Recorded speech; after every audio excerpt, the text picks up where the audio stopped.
Vamos a seguir con plenitud de vida en Cristo. Plenitud de vida en Cristo, parte 2. La otra vez nuestro hermano estuvo hablando de la parte 1, basado en Colosenses 4. Y hoy vamos a ver la segunda parte. Así que te dejo, hermano. Amén, así es, estamos meditando esta segunda parte. Esta porción es muy rica, esta porción de la palabra, entonces por eso la hemos estado dividiendo. El día de hoy vamos a ver los versículos 13, 14 y 15, los 3 versículos. Colosenses 2, versículos 13, 14 y 15. Vamos a leer el 13. Dice la palabra de Dios: y a vosotros, estando muertos en pecados y en la incircuncisión de vuestra carne, os dio vida juntamente con él, perdonándoos todos los pecados. Amén. Amén. Bueno, primeramente vamos a ver la frase que dice, estando muertos en pecados. ¿Qué significa muertos en pecados? ¿Significa eso que están muertos físicamente? Evidentemente que no. Porque si alguien está en pecado, es que está vivo, está practicando ese pecado. La mayoría de las personas de este mundo están muertos en pecados porque están pecando. Entonces, ¿qué significa muerte en este caso? Separación. Muerte, separación. ¿Separación de quién? De Dios. El que practica el pecado no agrada a Dios, está separado de Dios. Entonces nosotros, antes de conocer a Dios, de aceptar a Cristo, de arrepentirnos de nuestro pecado, estábamos muertos en pecado. Porque no teníamos relación con Dios, estábamos apartados. El pecado aparta de Dios. Entonces, esa es la primera cosa que tenemos que saber. Muertos en pecado, apartados de Dios. Después habla de la incircuncisión de vuestra carne. Aquí, otra vez vamos a la misma metáfora que se dijo en el versículo 11. Que el versículo 11, lo voy a leer, dice, en él también fuisteis circuncidados, no con circuncisión hecha a mano, al echar de vosotros el cuerpo pecaminoso, carnal, en la circuncisión de Cristo. Es decir, en la incircuncisión de vuestra carne, era que no tenía un pacto con Dios. No había ese pacto con Dios. Porque la circuncisión significa un pacto que uno va a hacer con Dios, de que uno ya va a dejar la carne, va, como que dice, sacar ese prepucio, y ahora va a estar limpio para Dios, va a tener un pacto con Dios. Entonces, nosotros antes estábamos muertos en pecado y estábamos sin pacto con Dios, en la incircuncisión de nuestra carne. Nos dejamos llevar de nuestra carne, de nuestras concupiscencias, también dice la palabra, esos deseos carnales, de que, yo quiero hacer esto, yo quiero hacer lo otro, y no consultamos a Dios para nada. Eso era antes.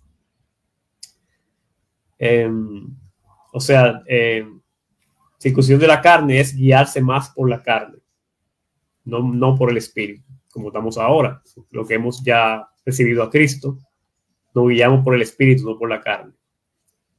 Después se os dio vida juntamente con él. Os dio vida significa vida espiritual, porque evidentemente la vida física la tenemos todos, los que están pecando y nosotros. Se refiere aquí a la vida espiritual, juntamente con él. ¿Quién es él? Jesucristo. Ya el Padre hizo posible que hubiese vida espiritual en nosotros, o sea, comunión con él a través de Jesucristo. Juntamente con Cristo tenemos unidad con Dios. O sea, ya cuando nosotros aceptamos a Jesucristo, tenemos esa unidad que no había antes con Dios, que sabemos que Cristo es el único que puede llevarnos al Padre. Él mismo lo dice. Nadie viene a mí nadie viene al Padre si no es por mí. Entonces, es importantísimo aceptar a Jesucristo para tener una comunión con Dios, con el Padre, para tener vida espiritual. Por eso es que las religiones que no tienen a Cristo no pueden tener vida espiritual. No pueden decirse que han nacido de nuevo. No tienen relación con Dios realmente. Solo tienen una religión. Así que es importante que Cristo sea lo principal para nuestra relación con el Padre. Por eso es que dice, nos dio vida juntamente con Él. Sin Él no es posible la vida espiritual sin Cristo. Después nos dice, perdonándonos los pecados, todos los pecados. Esa fue la obra que Él hizo. Entonces, por eso necesitamos a Cristo, porque fue Él, con su obra, que nos dio el perdón de todos los pecados. Si Él no baja para la tierra, no se hace hombre y paga el precio del pecado, no hay como llegar al Padre. No había forma de Él dar la vida espiritual al ser humano si Jesús no paga el pecado. Entonces, al unirnos a Jesús, es importantísimo unirse a Jesús. Ya Él nos perdona todos nuestros pecados. Obviamente que hay que arrepentirse, hay que confesar sus pecados a Dios, hay que pedirle perdón a Dios por todos nuestros pecados. Y porque no basta solamente decir, yo acepto a Jesucristo como Señor y Salvador. También hay que arrepentirse, hay que confesar los pecados. Y así todos nuestros pecados son perdonados. Entonces, eso es el Evangelio. Jesucristo vino aquí a pagar por el pecado. Y el que se una a Cristo recibe ese perdón. Y ya tiene la vida espiritual que le hace estar bien delante del Padre. Ese es el Evangelio. Entonces, eso pasó con nosotros. Ya nosotros pasamos de muerte a vida. Nosotros ya nos perdonaron todos nuestros pecados. ¿Y quién lo hizo? Jesucristo. Entonces tenemos que tener eso pendiente. Ya yo no soy igual que antes. Yo antes estaba muerto, yo antes estaba en mi carne, pero ahora yo estoy con Cristo. Ya mis pecados fueron todos perdonados. Entonces eso ya lo tenemos que recordar siempre. No sé si la hermana Carolina quiere decir algo de este versículo 13. Para después continuar. Sí, la verdad que es hermoso, ¿no? Este pasaje tiene tanta enseñanza, es la base, ¿no? Como dice, del Evangelio, ¿no? Eso es lo que nosotros predicamos, que en Cristo hay perdón de pecado. Pero, como dice nuestro hermano, debemos realmente arrepentirnos, porque si no, no es que es universal el perdón. Porque muchos toman eso, ¿no? No, hay que arrepentirse. Y si nos arrepentimos, y que es cambiar de rumbo, eso es, ¿no? Que voy por un lugar y doy la vuelta, ¿no? Eso es arrepentirse. No es simplemente sentir un remordimiento, sentirnos mal, no. Es cambiar, es dar de vuelta, es decir, reconocer que vamos mal, por mal camino, que estamos mal delante de Dios. Y empezar a caminar de otra forma, ¿no? Porque a veces se confunde el arrepentimiento con el remordimiento. Hay personas que se sienten mal porque hicieron algo. No, no es eso el arrepentimiento. Eso nomás, hermano. Amén, excelente, Carolina. Vamos a seguir con el versículo 14, entonces.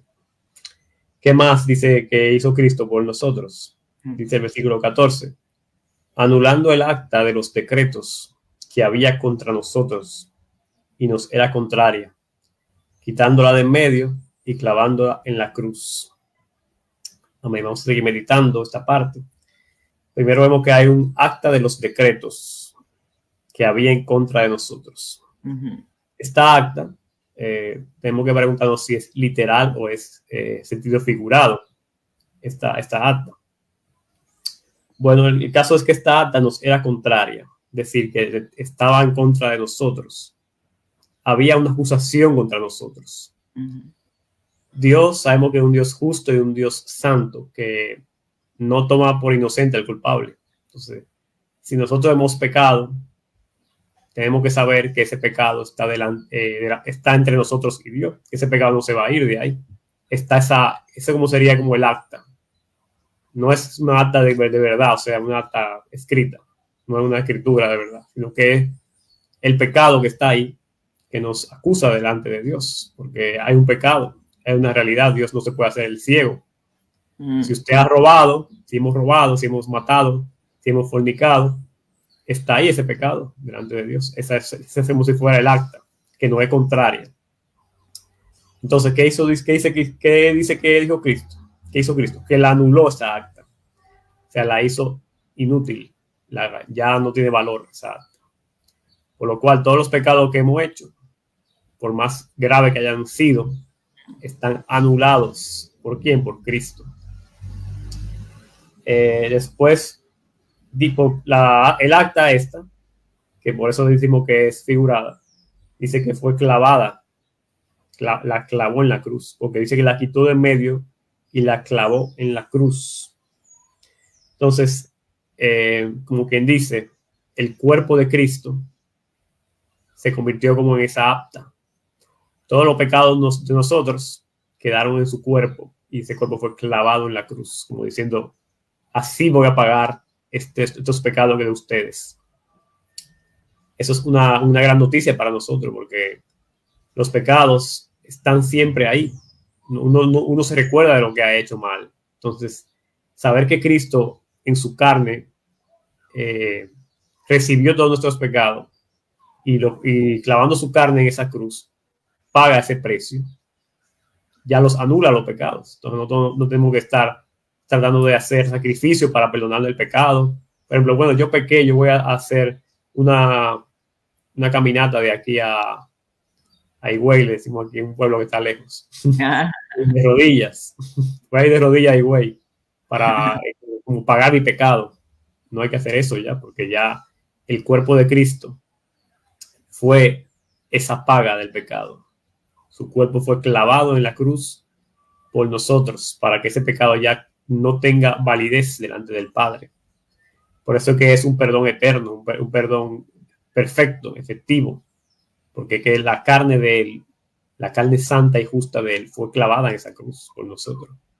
Entonces ya no podemos estar creyendo que nuestros pecados siguen ahí. Tenemos que creer que de verdad fueron perdonados, clavados, anulados. Entonces tenemos que sentirnos libres de eso. Esa es la parte de nuestra fe, porque la fe es creer lo que dice aquí la palabra. Entonces, si nuestros pecados han sido anulados, han sido quitados de en medio, han sido clavados, no podemos estar recordando pecados pasados que hemos hecho. Ya hay que olvidar eso y saber que ya somos perdonados y que ahora tenemos que vivir una vida que agrade a Dios. Entonces, eso es para recordar esta parte. No sé si hermana Carolina quiere hablar más de este versículo 14. Así es, no hay más condenación. Cuando creemos en Cristo y nos arrepentimos, ya esa condenación, esa que todos tenemos encima, porque como dice, ¿no? Cuando como Adán pecó, después todos empezaron, ¿no? Y ahí entró la condenación, ¿cierto? Entonces, cuando creemos en el Señor y nos arrepentimos, esa condena ahí que teníamos, ¿no? Se da. Ya no hay más condenación y podemos vivir sabiendo que somos libres de toda condenación. Eso es muy importante. Amén. Eso da una libertad grande, una plenitud grande. Saber eso. Vamos a ver qué más hizo Jesús en versículo 15.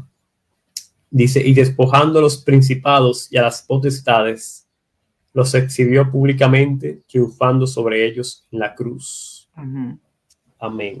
Amén. Aquí vemos el tema de los principados y las potestades. ¿Qué son estas principados y potestades? Son seres espirituales. Son seres espirituales que están en las regiones celestes. Vamos a buscar esos versículos que lo dicen. En Efesios 3:10. Efesios 3:10. Si lo puedes leer, Carolina. Efesios 3:10. Para que la multiforme sabiduría de Dios sea ahora dada a conocer por medio de la Iglesia a los principados y potestades en los lugares celestiales. Amén. Estos principados y potestades están en los lugares celestiales. Es decir, no están aquí en la tierra, sino que son seres espirituales que vemos que no son buenos. Porque vamos a otro versículo que dice, aquí mismo en Efesios, capítulo 6, versículo 12. Dice, porque no tenemos lucha contra carne y sangre, sino contra principados, contra potestades, contra los gobernadores de las tinieblas de este siglo, contra huestes espirituales de maldad en las regiones celestes. Entonces, ahí se relacionan. Principados y potestades son seres espirituales que están en las regiones celestes. que son de maldad, son malas. Parece que en la caída de Satanás también ellos cayeron, siguieron su rebelión. Y están ahí y son principados, potestades, parece que tienen cierta autoridad. Como por ejemplo en el libro de Daniel, que había como un príncipe de Persia, me parece, que tenía que pelear el ángel Miguel con él. Entonces son seres espirituales que tienen muchos rangos, que están ahí en las regiones celestes y están como gobernando los otros demonios más pequeños. Eso es lo que se dice, creo. Entonces, ¿qué pasó con estos principados? Jesús los despojó, o sea, les quitó su reinado, le quitó lo que ellos tenían, porque ellos, según se dice, ellos tienen cada uno su territorio de personas y gobiernan ahí con sus pecados, con su muerte, con sus cosas, con sus ataduras. Ellos están gobernando y Jesús vino y le quitó, le despojó su reino, lo despojó, dice aquí. Y después dice que los exhibió públicamente. En esta parte podemos decir que Jesús los exhibió, haciéndole ver que un hombre podía cumplir la ley de Dios y ser fiel a Dios hasta el final. Porque hasta ahora ningún hombre podía cumplir la ley de Dios, podría ser perfecto delante del Padre, ningún hombre, ningún ser humano. Entonces, ¿qué hizo Jesús? Los exhibió públicamente, haciéndole ver que sí se podía, un hombre podía hacerlo. Entonces los exhibió públicamente y dice que triunfando sobre ellos en la cruz. Claro, porque en la cruz ya fue que se consumó todo. Ahí fue que él demostró una verdadera obediencia al Padre, hasta que llegó a la misma cruz, porque siempre fue fiel hasta la muerte. Entonces, puse aquí Hebreos 2:14.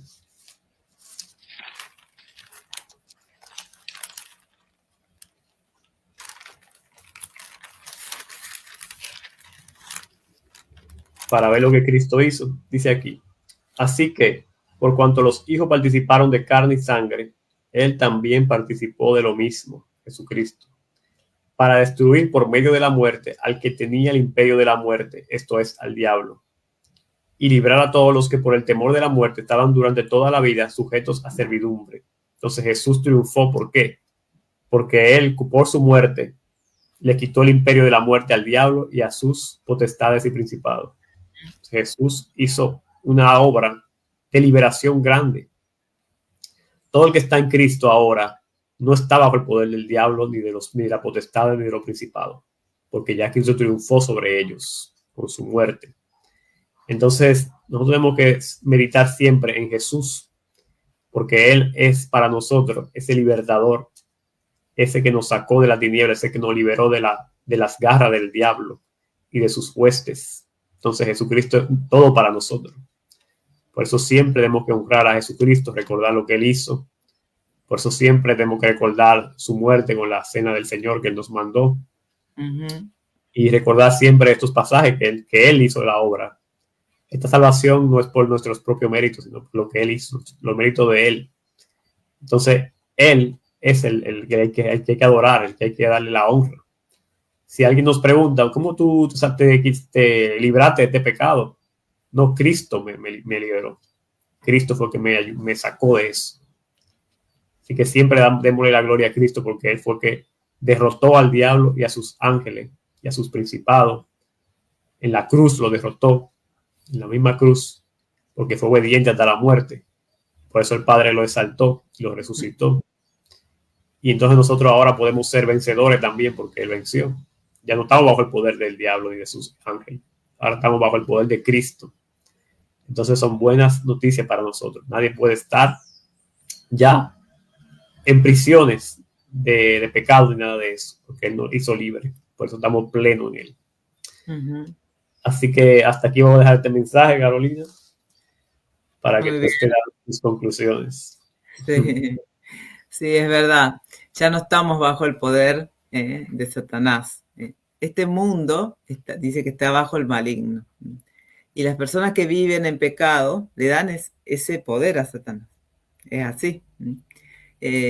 Porque él es el padre de la mentira. Él le gusta todo eso. Él vino, dice, a matar, a robar, ¿no? A destruir. Pero cuando estamos en Cristo, ya estamos libres de eso. pero tenemos una lucha, obviamente, una lucha fuerte, pero en Cristo somos más que vencedores, ¿cierto? En Él tenemos la victoria. Entonces no tenemos que estar temiendo a Satanás, ni tampoco creyendo que nos va a poseer, ni nada de eso. Que algunos creen que los demonios pueden venir, ¿no? Donde está Dios, donde está el Espíritu Santo de Dios, no puede estar los demonios. Sí, Satanás no puede tentar, dice que anda como un león buscando, ¿no? A quien devorar. Tenemos una lucha, eso es verdad. Pero si nos ponemos la armadura de Dios, podemos resistir, que eso es lo que nos manda la palabra de Dios, a resistir todas las acechanzas que puede el Satanás tener en contra de nuestra vida. Pero que está ahí, obviamente, está ahí tratando de hacernos caer, como bien dice, pero de la mano del Señor podemos estar firmes. Bueno, hermano, muy bueno. Espero que sea de bendición esta pequeña meditación. Y bueno, cualquier cosa pueden contactar con nosotros. Hoy estamos nosotros dos, pero si no está siempre mi esposo también. Y para seguir escudriñando la palabra de Dios. Así que les invitamos a todos a contactar con nosotros. Gracias y paz. Gracias y paz.